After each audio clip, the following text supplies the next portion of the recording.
మత్తయి సువార్త 27వ అధ్యాయము 45వ వచనం దయచేసి చదవండి. మత్తయి సువార్త 27:45. మధ్యాహ్నము మొదలుకొని 3 గంటల వరకు ఆ దేశమంతటను చీకటి కమ్మెను. గొప్ప చీకటి ఆ దేశమంతా వ్యాపించింది. బైబిల్ చెప్తుంది మధ్యాహ్నం మొదలుకొని 3 గంటల వరకు ఆ దేశమంతటను చీకటి కమ్మెను. కాబట్టి ఇక్కడ రాయబడింది ఏమిటంటే మధ్యాహ్నం మొదలుకొని 3 గంటల వరకు ఆ దేశమంతటను చీకటి కమ్మెను. మధ్యాహ్నం అంటే 12కి స్టార్ట్ అవుతుంది, 12 గంటలు. సరే, కాబట్టి ఇక్కడ చూస్తే 3 గంటల వరకు ఆ దేశమంతా చీకటి కమ్మింది. కాబట్టి యేసుక్రీస్తు వారిని సిలువ వేస్తున్నప్పుడు దేశమంతా కూడా చిమ్మ చీకటిగా మార్చబడింది. 12 గంటలు అయింది. ఎప్పుడైతే 12 గంటలు సిలువ 9 నుండి 3 గంటల వరకు జరిగిన కార్యం, ఇంచుమించు 6 గంటల కార్యం టోటల్. సరే, 9 నుండి 12 వరకు ఒక ఎత్తు, 12 నుండి 3 వరకు ఒక ఎత్తు. అంటే ఆ సిలువ దృశ్యం అంతా మార్చబడింది. ఏమిటి మార్చబడింది? ఎప్పుడైతే 12 అవుతానే ఆ దేశం అంతా మిక్కిలి చీకటిగా మార్చబడింది. 12:05 అయింది, అంత చిమ్మ చీకటి.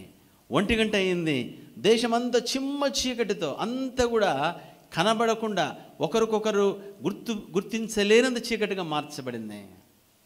1:30 అయింది చీకటి, 2 అయింది చీకటి, 2:15 చీకటి, 2:55 అయింది.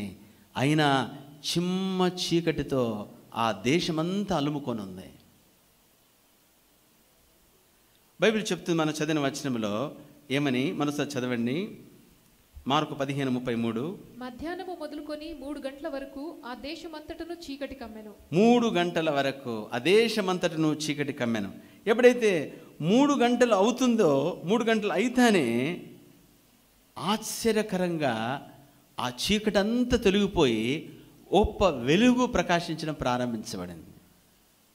3 గంటలు అలుముకున్న ఆ చీకటి అంతా పోయి ఆ దేశంలో గొప్ప వెలుగు లేదా ఆ యొక్క వెలుగు ప్రకాశించడము ప్రారంభించబడింది. అనగా చీకటి తొలగించబడినది. చీకటి తొలగించబడినది.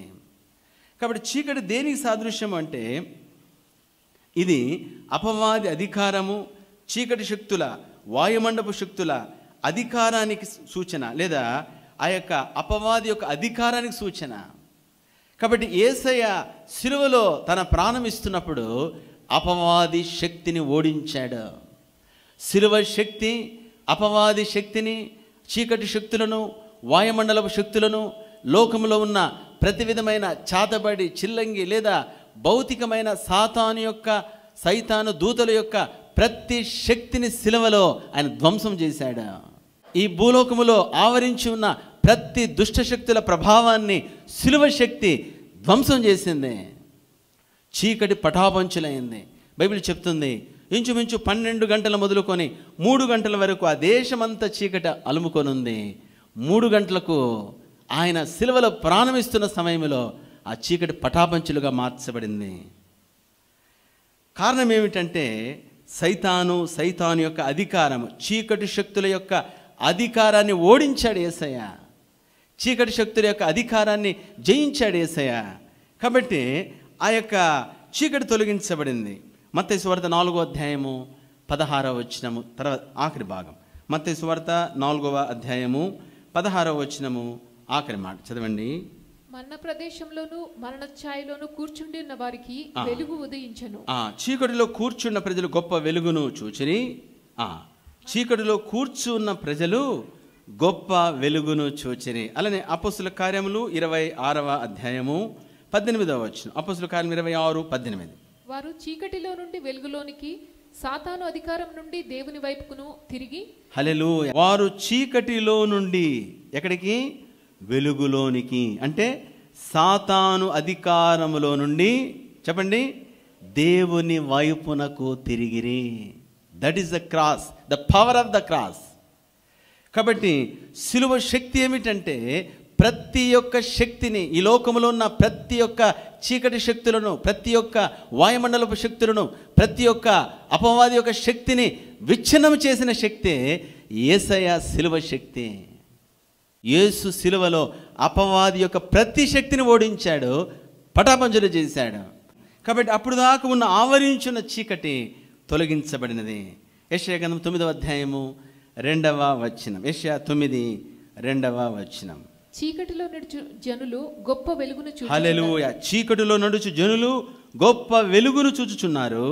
మరణ ఛాయగల దేశ నివాసుల మీద వెలుగు ప్రకాశించును. మరణ ఛాయగల దేశ నివాసుల మీద వెలుగు ప్రకాశించును. కాబట్టి చీకటిలో నడుచు జనులు గొప్ప వెలుగును చూచుచున్నారు. చీకటిగా ఉన్న ఆ దేశము వెలుగు రావడం ప్రారంభించింది. ఒకరికొకరు గుర్తుపట్టుకోవడం ప్రారంభించారు. ప్రజలు ఆశ్చర్యశక్తులుగా మార్చబడుతున్నారు. ఎందుకు ఇలా జరిగింది? ఏమవుతుంది ఇక్కడ? ఏం జరుగుతుంది ఇక్కడ? ఎంతోమంది ఖైదీలను, ఎంతోమంది రోమా ప్రభుత్వము, రోమా సైన్యము అనేకులను సిలువేసి చంపింది. కానీ ఈరోజు సిలువ వేసి చంపుచున్న విధానము లేదా అక్కడ జరుగుతున్న కార్యము చాలా వింతైనది, ఆశ్చర్యకరమైనది. ఏమి జరుగుతుందో అర్థం కాని పరిస్థితి. అపవాది శక్తిని ఓడించాడు యేసయ్య.